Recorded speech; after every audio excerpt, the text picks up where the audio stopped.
Hey, what's up, fellow anglers? Aaron Lesieur here, and I got my French fry with me and a French bulldog. Hey, we're out on the California Delta today, and we're gonna go out and fish for some smallies. We're gonna hit the Sac River. We're a little bit later than I want to be. It's about 8 o'clock right now.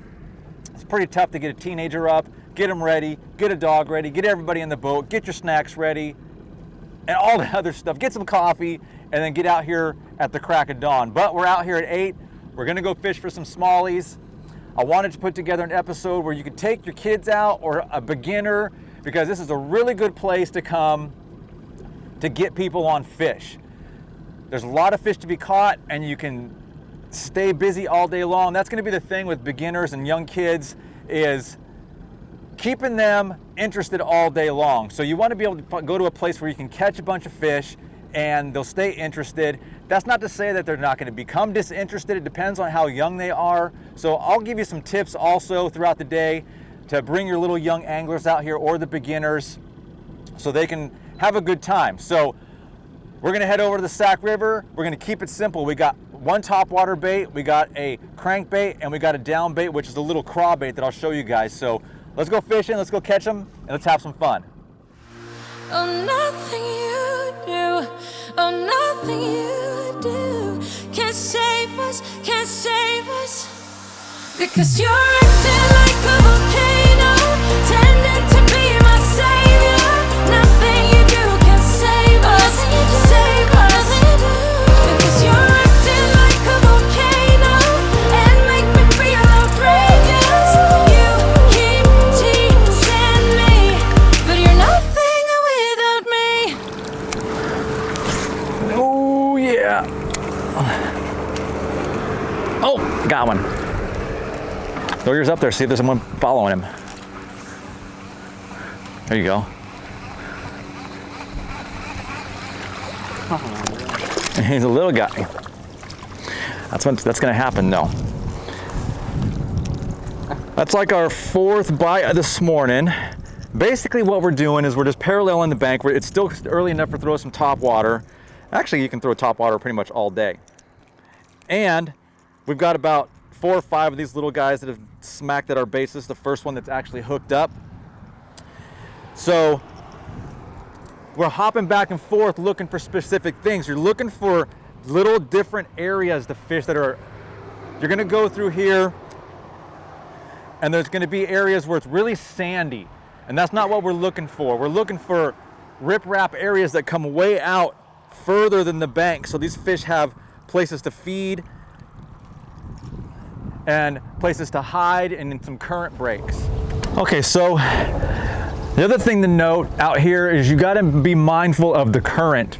The current's taking us back towards the main river, that's towards Rio Vista, and we've actually got the wind coming in our face, so that's actually helping us to slow us down a little bit, because sometimes this current will rip through here, and you're gonna have to fish fast baits in order to keep up and try to get bites. Now, if you try to turn around, you can go back into the current, but you're gonna eat your battery up really quick. So what we're gonna do is, we got a couple bites on this stretch, is we're gonna go down to where this boat is docked. We're gonna hit the other side real quick, but then we're gonna come back around and fish through it one more time with a different bait. So then we're going in the same direction, so we're not gonna be going into the current and then eating up our battery all day. It also depends on how long you're gonna be out here. So we're gonna fish, keep throwing some top water. We'll come back through with maybe some crankbaits, try a little something different. We'll go to the other side real quick because there's some good riprap and shade. So there's a lot of different areas that you can fish out here.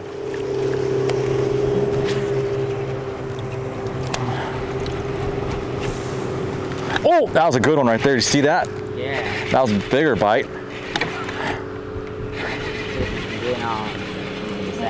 Oh, I need to get it up closer, and you got to start getting that bait up in its nose up. It's the nicest one we've caught so far. Oh, that's a good one.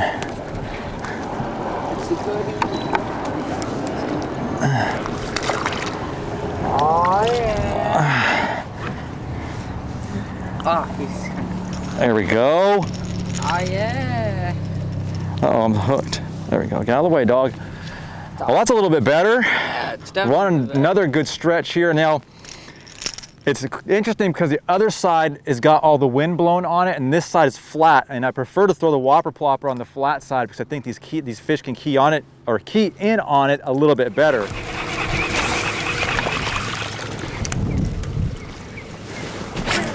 throwing very well.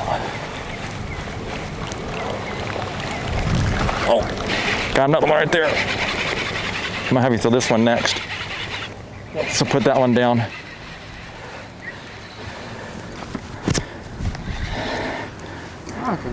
Little tiny guy. So when you're out here, you're gonna go through a bunch of these little ones, a bunch of them, until you get a nice bite. So you're gonna have to go, it might be 20 to 1, or it could be even more, who knows. But this one's almost as small as the bait I'm throwing.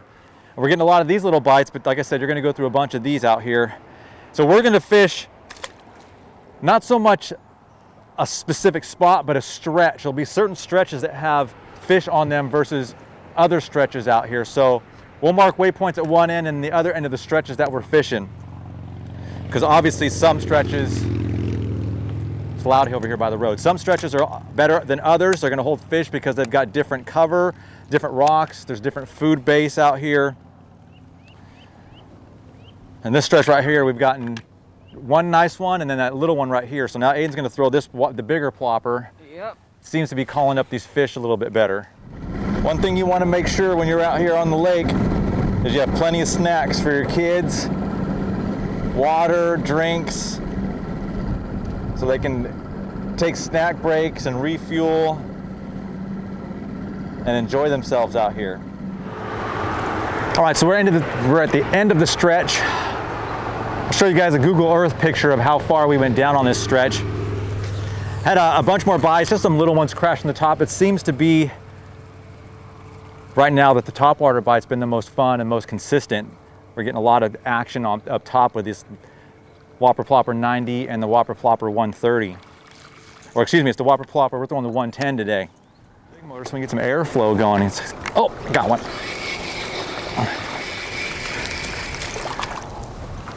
One more little one before we take off. Woo! That wasn't far enough in front of the boat though.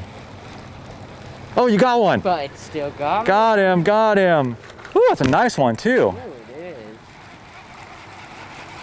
is. Get my line out of the way. Don't let him go into the boat. Oh, that's a good smallie. Looks like a smallie.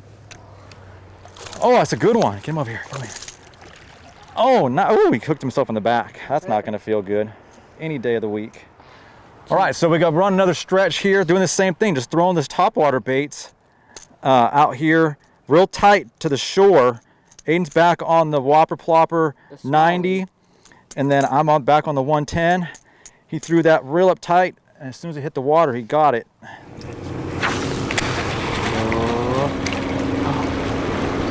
Oh, that was a good one right there. Oh no, look at him doing acrobatics. He wants to be on the active. He wants to be in the...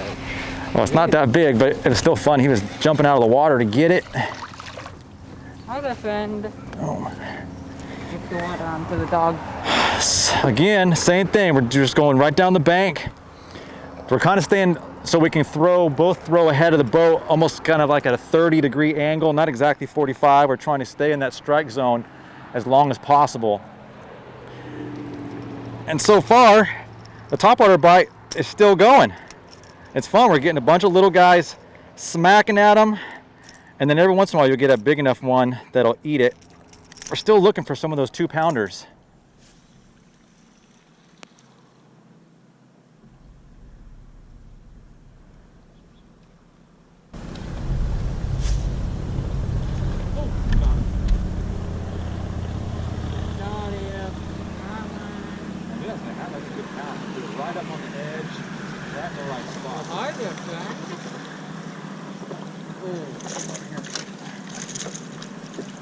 Nice smallie.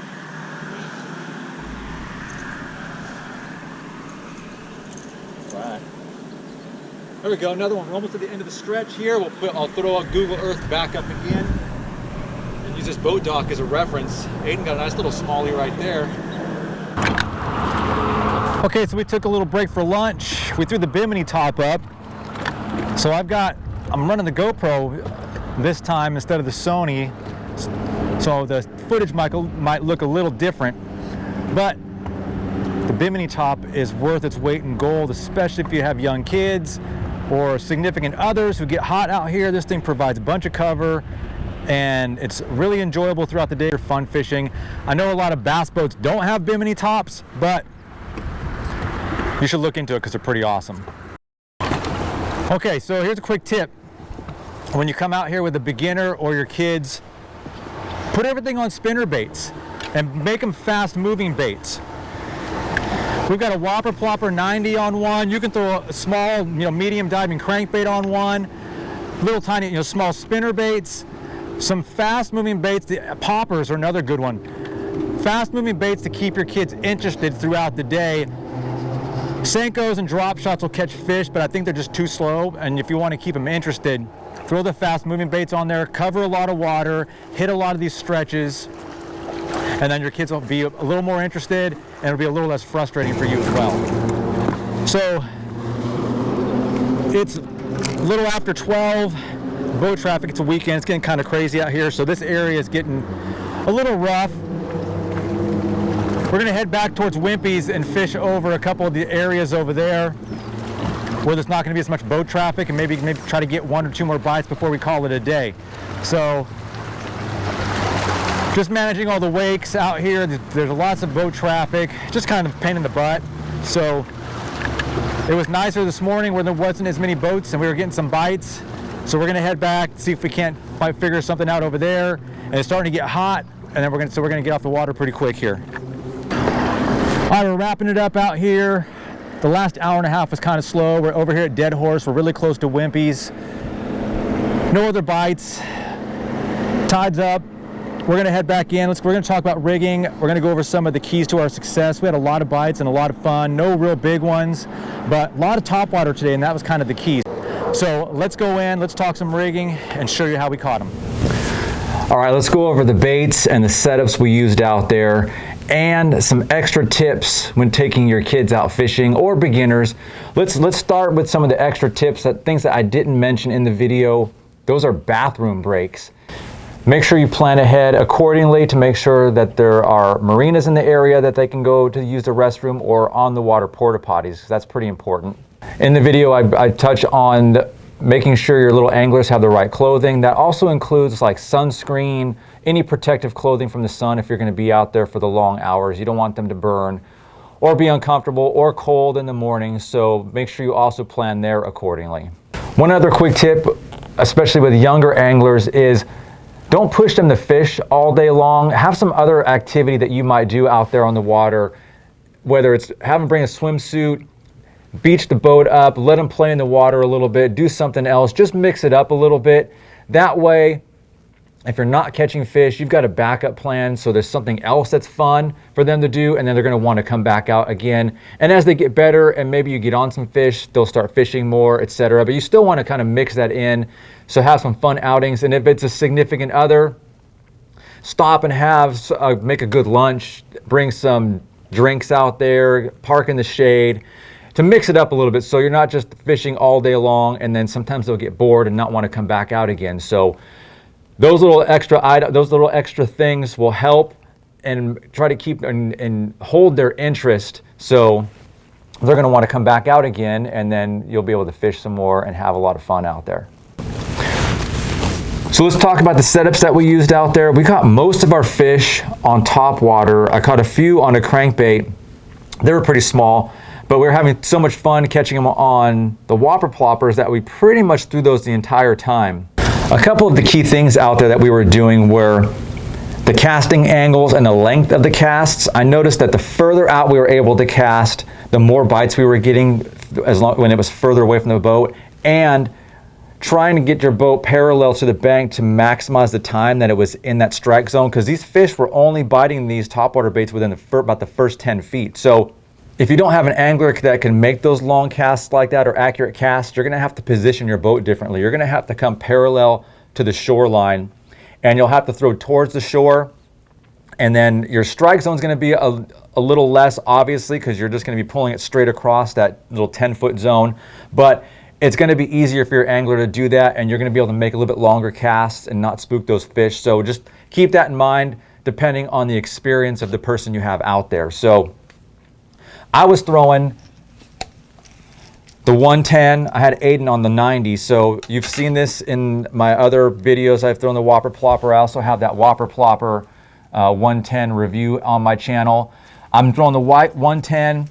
It's again on this the Dobyns 706 CB. I've got this straight braid on this 65-pound Power Pro braid, again on my Revo STX 6-4-1. I'm not going to go over all the rod particulars on this because I've done this before in previous videos. You can watch previous videos and see all the information on it, but it's basically just this Dobyns crankbait rod that I've been using on this Whopper Plopper 110. Awesome action with a parabolic in the tip, and castability, everything on that rod for that 110 is perfect. I had Aidan on throwing this Whopper Plopper 90 on a spinning rod. I talk a little bit about spinning rods in the video and setting up your little anglers or beginners on spinning rods so they're not blowing up your reels all day long. It's just more enjoyable, and especially when you're throwing these lighter baits. This 90 is pretty light. I probably could throw it on a bait caster if it was me, probably on the 704 crankbait rod, but this setup here I had was perfect. I was throwing it for a little while. You see me catch a fish or two in the video on this, and you can make some really long casts when it's set up this way. And this rod is still plenty strong enough to fight those fish. It's got backbone. It keeps them pinned up because the tip is really soft. So yeah, I'm just throwing the Whopper Plopper 90. You can see this one, I've used it a lot. It's pretty beat up here. It's got some hook rash all over it. This is a custom painted one by Piz Customs, but they make it in a white, and that's all that you really need out there. You can throw it in white, and then also I like the bluegill pattern on this one. This rod here, it's the Champion Series by Dobyns. It's the 704 SF. This is the spinning setup, and I have it on the Abu Garcia SX20. I got 20-pound Power Pro braid on here. Again, on both of these, no leaders. You don't need a leader on these baits when you're buzzing them across the top. The other bait we used, and I caught a couple fish on this. I didn't put a whole lot of time into it, but I'm pretty sure I could have caught a lot more, was on this. It's a medium diving crankbait. It's the Damiki DC300. It goes about 10 to 12 feet. I did notice some fish were out there probably a little bit deeper. I could have thrown the DC400, which gets down at about 14 to 16 feet. I might have gotten a few more bites doing that if I went to a little bit deeper. But again, I said we were catching them on the top and we were having some fun. We caught a couple nice ones and didn't have a whole lot of time out there. We wanted to beat the heat. Before, it was supposed to be 100 yesterday, and we got out of there just a little after 1 o'clock. So that's the other thing to take notice when you're out there, is try to figure out and determine approximately how long you'll have, and how long the angler is going to last out there. And sometimes if the kids want to go, you just got to wrap it up and you got to go. So I threw this on the 705 CB Dobyns crankbait rod, straight braid on this. You don't need a leader on this setup. Again, the Revo STX 6-4-1, just a straight Palomar knot on this setup here. When I was throwing the crankbait, I was doing a couple different things. I was throwing it up shallow and then just banging against those rocks, coming out at about a 45-degree angle from the shoreline. And then if it came up and the water was a little bit, or the depth was a little bit shallower there, it's like 10 to 12 feet, I would throw a couple parallel casts with the bank to see if I could get some of those bigger fish to come up and commit also. A couple things to note on the retrieves. On the Whopper Ploppers, we were varying our retrieves a couple different ways to try to get some bites. We were just straight retrieving it, and then sometimes I would just twist the rod handle a couple quick times to get a little bit of a burst of speed out of it, and was just varying the retrieves while we were out there. So make sure you mix it up depending on what the fish, the mood they are in. It will help determine what sort of retrieve speed you need, whether you just need to creep it or you got to do it a straight retrieve, or you need to add some of those varying retrieve speeds in there. I do the same thing with my crankbaits. I throw them out, and I don't just do a straight retrieve on these. I will do the continuous retrieve, and then I'll add a quick burst of speed in there, or I'll stop it and kill it, because these fish will get up behind your crankbaits and they're waiting for it to do something. And that's why deflection, you always hear deflection, deflection, deflection off of cover, whether it's rocks or wood. When it makes that hard turn or a hard stop, and when those fish are following it, it gets them to react to it real quick. So don't just always think just cast, retrieve, cast, retrieve. Think about especially if there's nothing to deflect it on out there. Sometimes there's no rocks for you to dig it on those riprap banks. So think about, there's a fish following your bait, and you're going to stop it real quick, and it'll stop and float up in front of that fish, or you're going to burn it real quick and it's going to move by that fish fast, and you're just trying to get them to react. Make sure, so it's just like a cat. You know, cats will follow whatever toy you're playing with, but once you give that thing a rip or you move it, then they're going to pounce on it. Same thing with a fish. Well, that's it for today's video. I hope you learned a little something, and you can get some of your beginning anglers or young anglers out there with you to get involved in the sport. Aidan and I had a lot of fun. He had a lot of fun bringing his dog out there. Remember to follow me over on Instagram or Facebook and over on YouTube. If you don't already subscribe, make sure you hit the subscribe and hit the like button now on any of the videos you see over there, and the little bell if you want notifications when new videos come up. I'm always putting new videos over there on the YouTube channel to help you guys become better anglers and learn more about the sport. I'm Aidan Lesieur. Stay focused, fish hard, and I'll see you out on the water.